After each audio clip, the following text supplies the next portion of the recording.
Bienvenidos al programa Haciendo Familia, queridos amigos. Hoy vamos a hablar de un tema que nos preocupa muchísimo. ¿Qué sucede con nuestra sociedad? Estamos como familia zarandeados en una constante lluvia de ataques, de remar contracorriente, sumergidos en una sociedad que pareciera que fuéramos para un lado y quienes están al frente o dirigen los rumbos de esta sociedad no escucharan y fueran para el otro. Eso, bien o mal, nos produce distintos problemas, inseguridad, mal humor, y hasta un shock, ¿no? Porque estamos muy, muy golpeados y es difícil la convivencia, se hace muy difícil. Vamos en el subte, en el tren y notamos mucha agresividad y bueno, es un tema preocupante, pero que tiene que ver con el momento que se vive. No solo acá, en el mundo, pero pareciera que acá estuviera más ensañado todavía, ¿no? Porque uno a veces recorre otros países y se vive más relajado. Acá pareciera que quisieran probar todas las leyes, todas las cosas, y la familia a veces está ahí que no sabe para qué lado ir. Bueno, para hablar de todo esto que nos pasa como sociedad y que podría dañar, inclusive podría dañar nuestra salud, hemos invitado a una gran amiga, la doctora Edalía Abad Monetti. Ella es médica, especialista en cardiología y actualmente director general médico del sanatorio Dr. Julio Méndez de la Obra Social de Obreros y Empleados Municipales y miembro del Consorcio de Médicos Católicos. Bienvenida, Lía, a nuestro programa. Gracias, muchísimas gracias. Gracias por invitarme. Por favor, no, un gusto. Lía, no sé si estuve bien en la presentación, ¿no? Pero yo como abuela estoy muy afligida, ¿no? Porque veo que, bueno, vos desde el consorcio lo has vivido, lo has visto, el querer inducir de pronto a los médicos que estudiaron, porque uno cuando le pregunta a un nene que es chiquito, ¿qué quieres ser cuando seas grande? Uno dirá, qué sé yo, que me gustaría dedicarme al fútbol, ser jugador, otro correr carreras, otro ser médico, y cuando le preguntas ¿para qué? Para curar. Pero ahora el médico también se le quiere exigir que no cure, que mate. Entonces, todo eso es a lo que yo me refiero, ¿no?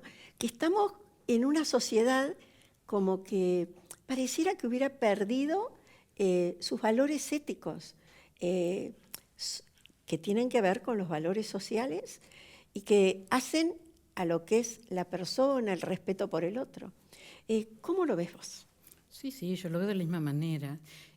Aclaro que no tengo hijos, pero mis colegas, mis amigos, mis hermanos tienen hijos y lo veo. Es un proceso, en realidad, se han acelerado las últimas etapas. Yo diría que en el último año y medio, sobre todo, como si alguien hubiera pisado el acelerador, como si se le acabaran las oportunidades, alguien abrió las compuertas y se tiene que concretar todo lo que se pueda en el tiempo más corto posible. Pero hay un proceso subterráneo que ha ido actuando. Lamentablemente se ha ido corrompiendo la mente de la gente, la mente de la sociedad. La sociedad ha aceptado cosas ahora que nuestros abuelos y abuelas no hubieran aceptado jamás. Ha habido generaciones intermedias entre lo que podrían haber sido mis padres, los padres de las nuevas generaciones, de los millennials, podríamos decir, en las cuales ya la familia cambió completamente su función de núcleo educador, de respaldo, de continencia del chico, de enseñanza de valores y de virtudes. La mamá trabaja, el primer golpe a la familia fue hacer que la mamá trabajara. Exacto. El trabajo de tiempo completo de la mamá convierte al chico en un paquete, en un problema, lamentablemente. Que hay que dejar en algún lado. Exactamente. En la casa de la abuela, de la tía, y si el chico o en la tuvo buena guardería. suerte, uno ha visto cosas terribles y ha oído anécdotas espantosas también.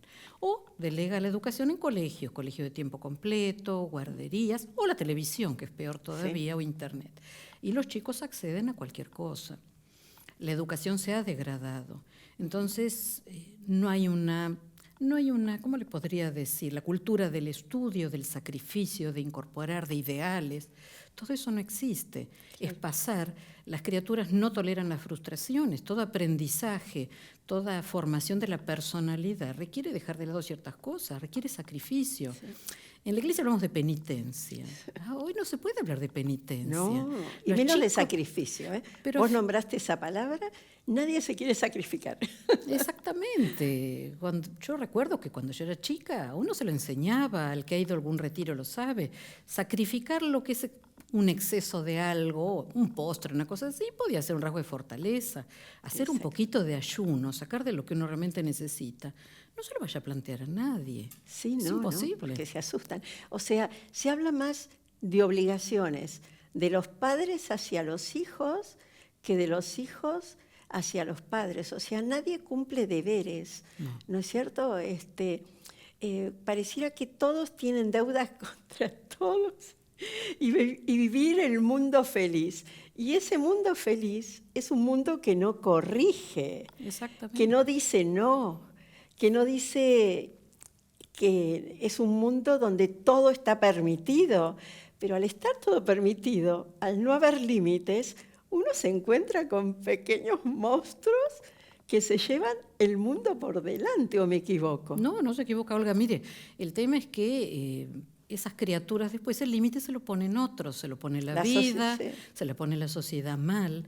Hay una moral natural que todos tenemos, pero no, para muchos no alcanza. Para muchos no alcanza, no hay una expectativa, no se vive la vida en forma trascendente. Exacto. Yo recuerdo cuando yo era chica, mamá nos convocaba a rezar a todos, no nos aburría rezando, eran pequeñas oraciones a la noche, ella rezaba, ella y papá se arrodillaban a rezar con nosotros al lado de la cama. Y después de eso mamá nos contaba un cuento y nos dejaba. Y es una enseñanza, que el padre de uno, la madre, se arrodillan a rezar, veneran a Dios. Los padres tenían autoridad, a mí me miraban, no estaban los coscorrones sopados conmigo. Claro. Uno lo respetaba y los amaba, yo sabía que mis padres me amaban sobre todo. Sí. Y conocías la mirada. Exactamente. Tenías tiempo. Y me hubiera dolido hacer, lo mismo supongo que era con mis hermanos, travesuras todos hacíamos. Sí, desde ya. Y bueno, pero uno ¿cómo le enseñaban? Le enseñaban a hacer las cosas, uno desordenaba, bueno, ahora ordenás, no ves televisión si no guardaste los juguetes, son pequeñas cosas, pero haciendo ese trabajo, esa contribución a la familia, renunciando por algún hermanito, ayudando a cuidar a algún hermano, y uno aprendía a ocuparse de los demás. Claro, todo eso se ha ido perdiendo. Había una actitud de servicio y papá nos decía, hijos, el que no vive para servir no sirve para vivir. Exacto. O sea, la vida no era para nosotros, tenía un fin trascendente. Sí. Y si uno tenía algún talento, alguna habilidad, era para poner al servicio de otros. No era para, el conocimiento engendra cierto poder, cierta capacidad, en cuanto a lo que le podría decir, buenos sueldos, capacidad para ascender y demás. Pero está para servir a otros, no para envanecerse. Y hasta esto se ha colado en la educación. Fíjate vos, yo tengo nietos todavía muy chiquitos, en edad escolar, y como ser ahora no existe más la memoria. No hay que estudiar nada de memoria. Yo tengo entendido, ¿no es cierto?, que cuando uno ya entra en la adultez, se ejercita la memoria, o sea que la memoria sirve para algo. Pero bueno, las nuevas tendencias de enseñanzas dicen que la memoria no sirve para nada, entonces es inútil, que no se va a usar en el futuro. Entonces, ¿para qué usar la memoria? No hay que aprender las cosas de memoria. Yo recuerdo que uno salía del primario conociendo la literatura argentina y latinoamericana y muchas poesías aprendidas de memoria. Pero ahora no sirve eso. Sí, parece que ¿Cómo lo ves vos? Miren, no, es una política que se desarrolló durante muchísimos años. Tiene que ver con, sería largo explicarlo por ahí, pero tiene que ver con el marxismo cultural, la penetración cultural, el nuevo orden mundial. El famoso nuevo orden El mundial. nuevo orden mundial lo que busca es el dominio de una humanidad homogénea, una humanidad que no tenga una religión con dogmas, que no tenga sentimientos patrióticos, que desconozca la historia, desconozca su pertenencia, Sí. destruir la familia se asume como una construcción cultural de la que hay que liberar a los hijos, se pone a los hijos contra los padres indiferentes hacia los hijos. Fíjese, no es solo el problema de las criaturas, no hay pareja. Los chicos, yo veo sufrir tanto a los hijos, a los chicos de mis colegas jóvenes que se separan. Y sí. Pobres criaturas, se enferman, no saben qué hacer para ver si los papás están unidos, aunque sea un ratito al lado de la camita. Claro. Terrible, es terrible. Se ha sacrificado el amor. Uno puede vivir 800 experiencias feas, duras, graves en la vida. Uno nunca sabe qué vida va a vivir, ni en qué escenario. Pero si uno se hizo de ese como impermeable, ese núcleo sólido, esa roca, donde a uno le hicieron edificar la vida, y uno sale adelante en todas partes. Y sí. Sí, sí. Así es. Pero los chicos parecen náufragos ahora. Sí. Están al garete ahí sin una referencia, sin un norte. Sí. Y uno tiene que ser crítica de todo, porque todo esto es transversal. Hace también a la formación religiosa. Claro. El cardenal López Trujillo, cuando estaba al frente del Pontificio Consejo de la Familia, le escuché decir muchas veces que estamos creando generaciones de hijos huérfanos de padres vivos, ¿no? Sí. De padres ausentes. 1000 causas puede haber, que el dinero no alcanza, pero también tiene que haber 1000 causas para cuidar y atender a nuestros hijos, ¿no es cierto? Pero sin embargo, pareciera que las 1000 causas materiales prevalecen sobre las 1000 causas morales o afectivas que tenemos hacia aquellos a quienes trajimos a este mundo y que tenemos que formar, porque la escuela es formadora de futuros ciudadanos. Yo creo que los gobiernos ignoran totalmente eso, ¿no?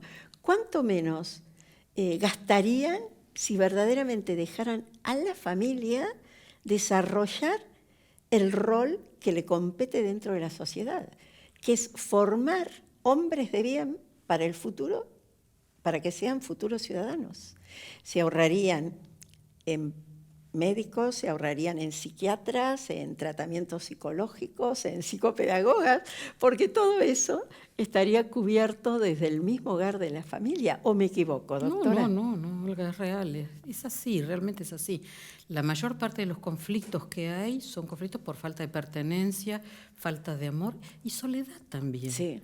Uno mira en la soledad de la sociedad. Es propio a veces también de las grandes ciudades, pero hay muchísima gente muy sola, sí. reclamando de alguna manera. Ahora en mi parroquia, por ejemplo, se ha inaugurado hace unos pocos años un ministerio de escucha, gente preparada. Sí. Dice, ¿usted quiere que le escuchen? Nada más que eso, venga y hable de su problema, de su vecino, de las cositas de la vida diaria. Cosa que antes, yo me acuerdo, llegaba a mi casa, mamá estaba contenta, esperándome con algo calentito. Y me pedía que le contaba todo. Ella conocía a mis compañeros de trabajo, a veces la llamaban, hablaban con ella, era amiga de todos. Le encantaba compartir eso. Ahora, nada. Eso se perdió. Se perdió y es muy duro para un chico llegar al colegio porque lo repartieron, lo trajo un ómnibus y está la chica mientras está, después le dejan la televisión, una comida recalentada y el chico que no tiene a quién mirar, siente que no le importa a nadie. Claro. Yo sentí que yo importaba visceralmente a mis padres. Claro. Que para ellos yo era algo muy importante. Falta ese sentido de pertenencia. Claro. Y uno sentía que si uno lo castigaban, le ponían un límite, era por el bien de uno y al padre le dolía. Era así, uno lo sentía de esa manera. Es una cosa, fue una penetración cultural discreta, pero insidiosa. Mi hermano es 9 años y medio más chico que yo, somos 4, yo soy la mayor de 4. Yo recuerdo que mamá le estaba dando el pecho al nene, debía tener 40 días, 50, Eugenio, ella fue a un control con su obstetra. Y le dice, ay señora, le está dando el pecho al nene, estoy hablando del año 63. Le está dando el pecho al nene, pero le va a arruinar la figura. Aparte usted ve que tiene 3, 4 kilitos de más, porque hay ahora esta droga que es excelente, se corta. Ahora las mamaderas son buenísimas, la leche maternizada. Qué horror. Mamá vino horrorizada. Y lo primero que dijo, yo era chica, yo tenía 9 años, pero todavía recuerdo el comentario, porque no lo entendía. Dice, quieren corromper este país. Ah. Le digo, ay, mamá, ¿y por qué quieren corromper el país? Porque empiezan corrompiendo a las mujeres, Edalía. Exacto. La mujer se pierde la familia, quieren corromper a las mujeres. Ponen la vanidad, el egoísmo por delante del sentido maternal. Sí.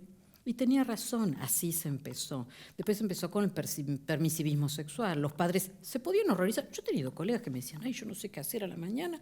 Viene, sale una chica de la habitación de mi hijo, no sé cuándo vino, ni cuándo trajo, pasó a la noche. No sabía la con quién casa, había la dormido. casa un hotel, no se respeta la casa. Exacto. No se respeta la casa. Y bueno, y lo toleraron. Y son chicos que después, no por haber sido permisivos y haber hecho esa experiencia precoz, fueron felices. No. Uno ve la parábola de vida y después de 20 años, no se casó, sí, vivió con una chica, claro, como no querían compromiso, no tuvieron hijos, ellas viven llorando por nietos que no tienen. Claro.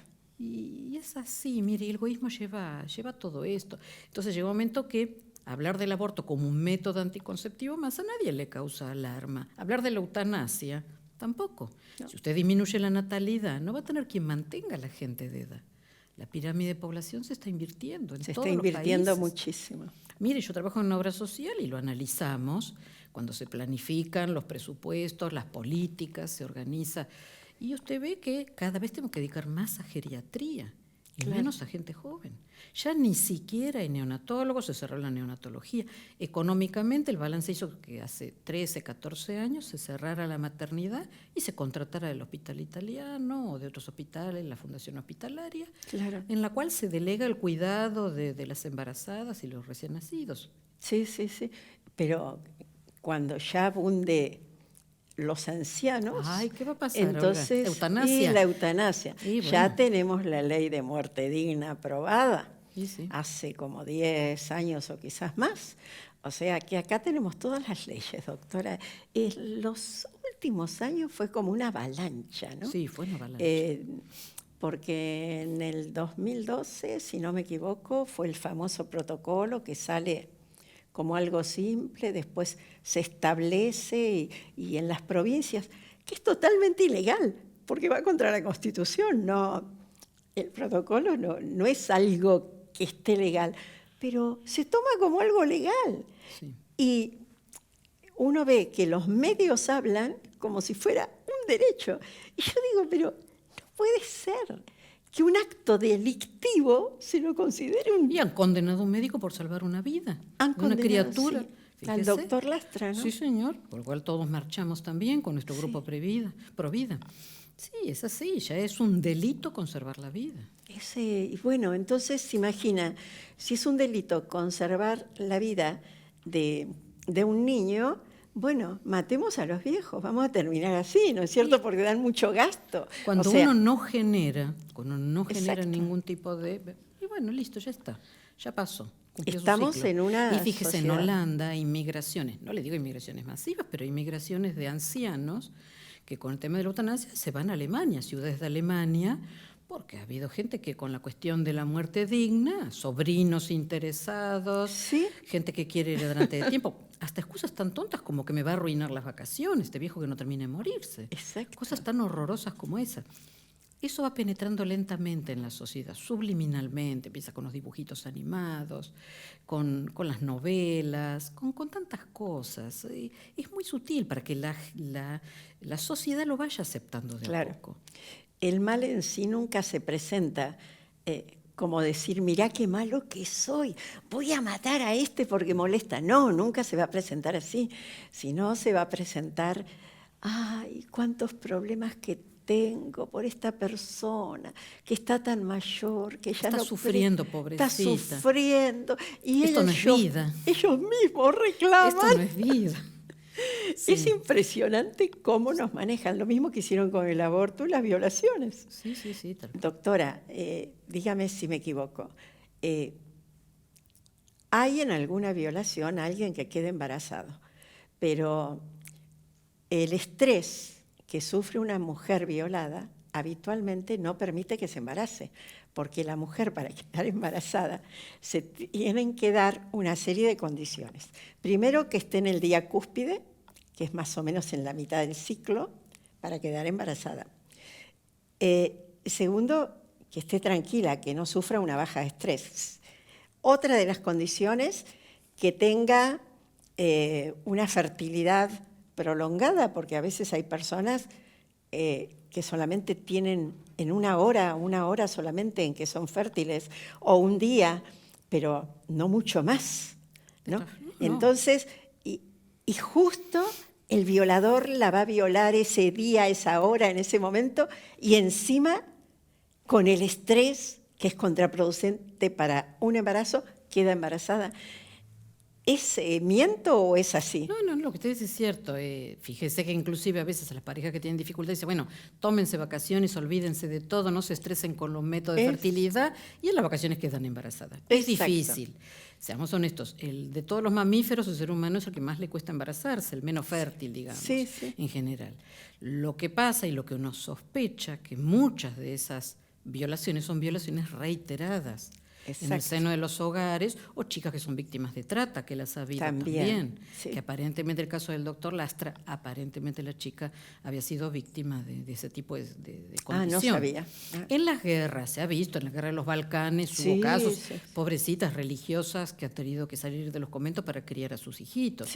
Han sido violaciones múltiples y bueno, puede ocurrir, yo no digo que no. Lo que usted dice, Olga, es cierto. Naturalmente es muchísimo menos probable porque la circunstancia no es favorable. Claro, no son favorables. Ahora, justificar un aborto por una violación tampoco es correcto. Una vez se habla con gente, yo he hablado con colegas, la otra vez hablamos con una médica de edad ya jubilada, y me decía, doctora, yo concuerdo con usted en todo, pero si a mi nieta le pasara esto, y bueno, ella que aborte, no, le digo, doctora, no deja de ser su nieto y un ser humano por las circunstancias que haya ocurrido el embarazo. Y yo le citaba un trabajo que, a su vez, cuando estuvimos en la campaña, en una conferencia, una médica chilena citó un trabajo americano. Los americanos son muy sistematizados para todo. Y hablaban de 2 cortes de mujeres, un grupo grande de ellas habían tenido embarazos producto de violaciones o de relaciones no deseadas, más o menos violentas. La cuestión es que el 98% de las que habían conservado la criatura estaban felices de haberlo hecho. Y del mismo modo, la misma proporción, el 98% de los que sí habían abortado, porque el aborto es libre, casi todos los estados en Estados Unidos, estaban terriblemente doloridas de haberlo hecho. Claro. La mujer que aborta es madre, sigue siéndolo, de un hijo que no vio y no conoce, que ni sabe el sexo que tuvo. Claro. Es una tragedia terrible. Claro. Yo no digo que no haya mujeres que son particularmente duras a las circunstancias. Yo he vivido cosas terribles. Una de ellas, la primera mujer con la cual yo hablé más, fue una amiga mía. Esta mujer en este momento es católica, es bautizada, es de una familia judía de origen ruso. Su abuelo, bisabuelo tenía un cargo en la sinagoga, no recuerdo exactamente. Era un hombre muy sabio y muy religioso, lo mismo que su abuelita, pero ella no tenía ninguna formación, absolutamente ninguna. Y bueno, quedó huérfana de mamá. Y ella pensaba respecto del aborto que era algo, como muchas mujeres piensan, una vergüenza social. Confesar que había abortado era una cosa que había que ocultar. A los 17, 18 años se pone novia con un muchacho menos de un año mayor que ella y bueno, queda embarazada. Y eran pobres como Laucha los dos, el papá tenía sus problemas, ella no tenía la mamá, estaba lejos, ella era de Corrientes. Y entonces esperaba de alguna manera que mágicamente alguien la ayudara. La cuestión es que nadie le tiró un piolín de ayuda, se fue un médico que, como siempre se supo, dónde se hacen los abortos, ya fue que le hicieran un legrado. Pidió que se lo hicieran sin anestesia, se sentía culpable de alguna manera y no quería pasarla bien, se sentía horrorosamente. Pasó por la situación 3 veces, con lo cual, ¿qué deducíamos las 2 después? Ese médico era un cretino, no le enseñó, porque ella era un buen negocio. Claro. Que y detrás por del lo menos aborto algún hay método anticonceptivo evita otro embarazo. Claro. Yo no sé cuántos fueron, la cuestión es que ella dijo, 1 más y me mato yo. Ay, pobrecita. Vuelvo a decirte, Olga, era una mujer sin ninguna creencia, no tenía noción de lo que era un pecado, una culpa. No lo confesaba tampoco, porque socialmente sabía que no era bien visto. Hasta que se casan los dos y queda embarazada de su primer hijo. Me dice, mira, no te puedo explicar, no podía disfrutar el embarazo. Yo lo sentía moverse y me imaginaba lo que había hecho y que no lo había hecho una sola vez. La religión la ha consolado Muchísimo. Ha sido para ella una fuente de La vida, de misericordia. alegría, la misericordia de Dios. Exacto. Lo que le costó a su confesor, decirle, señora, por Dios, basta de venir a confesarse. Porque aparte con el bautismo Sí. había borrado la culpa. Claro. Porque se la bautizó, hizo su primera comunión y se Claro. casó por iglesia Ah, qué con divino. las misas esponsales. Pero es una carga de dolor que no puede aliviar. Y por eso asociaciones como, hay muchas, pero la que yo más conozco es el Viñedo de Raquel, que ayudan tanto con esos retiros de sanación Sí. a asumirlo. Nosotros en la Marcha de los Escarpines tenemos a una especialista en... Sí, nosotros tenemos un sacerdote en la parroquia, eres el párroco de San Bernardo, Padre Matías, Sí. trabajan muy activamente, hacen mucho bien, no solo a la mujer, porque se habla de la mujer que No, obviamente el es la hombre segunda también. víctima, el esposo, los hermanitos, Sí, a veces sí, hasta sí. primos. Sí. Repercute Se en toda la percibe. familia. Sí, es terrible. Bueno, Terrible. bueno, doctora, seguiríamos un montón. Pero el tiempo es... Una última pregunta Sí. cortita. Sí. ¿Esta forma que estamos viviendo influye en la salud? Pero sí, por supuesto que influye. Mire, si yo le dijera la insatisfacción, en medicina se estudia objetivamente el cuerpo, los procesos orgánicos, pero salvo que se dedican a salud mental y que tienen otra orientación también, nadie Sí. se preocupa del alma. Y el alma vive anémica. Sí. Entonces, todo esto es sufrimiento, el que uno protagoniza, el que sufre, el que ve, todo repercute. No es casualidad que yo cada año tengo que contratar a algún oncólogo más. La cantidad de patología oncológica no es solo la forma en que se come, se vive, se duerme, se trabaja, la contaminación, el tabaco, no es solo eso. Usted encuentra almas devastadas. ¿Y sabe qué es lo más triste, Olga? Que uno a veces aprende. Yo, gracias a Dios, siempre fui católica, me recibí como católica, tenía mi propia idea de la muerte, la asumía como el encuentro con Dios, la veía en un sentido, ya le digo, trascendente. Pero a veces uno se llega a dar cuenta que el dolor de la enfermedad a veces es la gracia, el último momento de gracia para mucha gente. Sí. Por eso los médicos tenemos que aprender a hablar del alma con los pacientes. La comprometo para otro programa. Bueno, como Acabo usted de quiera. terminar un curso Cielo, Infierno y lo que pasa con nosotros después de Los la muerte. novísimos. Exacto, entramos en los novísimos. Bueno, queridos amigos, espero, como siempre, que el programa nos haya iluminado y nos haya aclarado. Tratemos de vivir cara a Dios si queremos verdaderamente ser felices. Y sufrir, porque el sufrimiento pule nuestra alma. Será hasta el próximo programa, si Dios quiere.